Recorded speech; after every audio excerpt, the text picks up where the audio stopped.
Hello, everyone. I'm your host, Deborah Antley of Restore Hope Empowerment Center. Tonight, we're still talking about suicide because we want to save a life.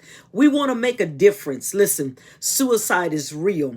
And one of the things we've learned that there are so many people in this world that are contemplating suicide. The thought is there, and sometimes the thought leads to action.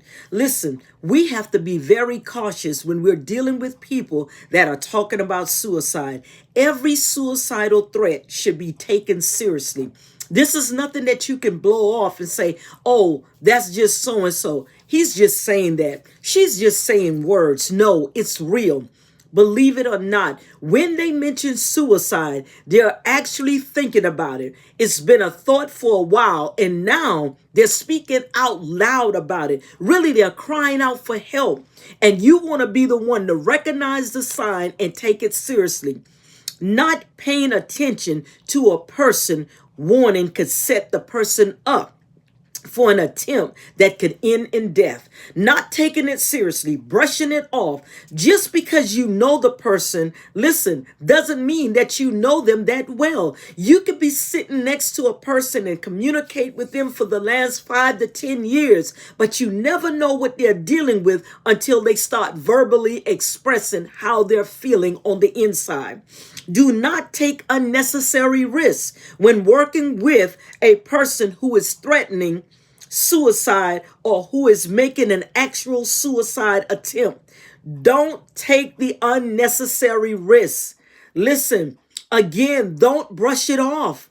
Don't take the unnecessary risks and think that they're kidding around. There is often a homicidal thought process that is associated with a suicidal risk.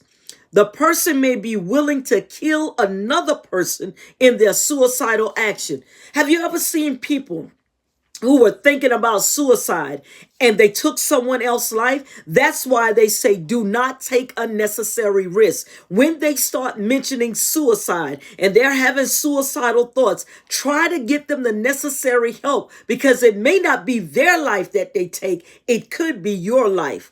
Avoid thinking that there is one way of dealing with a suicidal person that will work in every case. Every person is different when it comes to dealing with suicide. So what may have worked with this person may not work with this person. Suicide is a very individual and personal act. The background, feeling, and thoughts. Listen, we want to save a life. Let's save a life. I want you to live.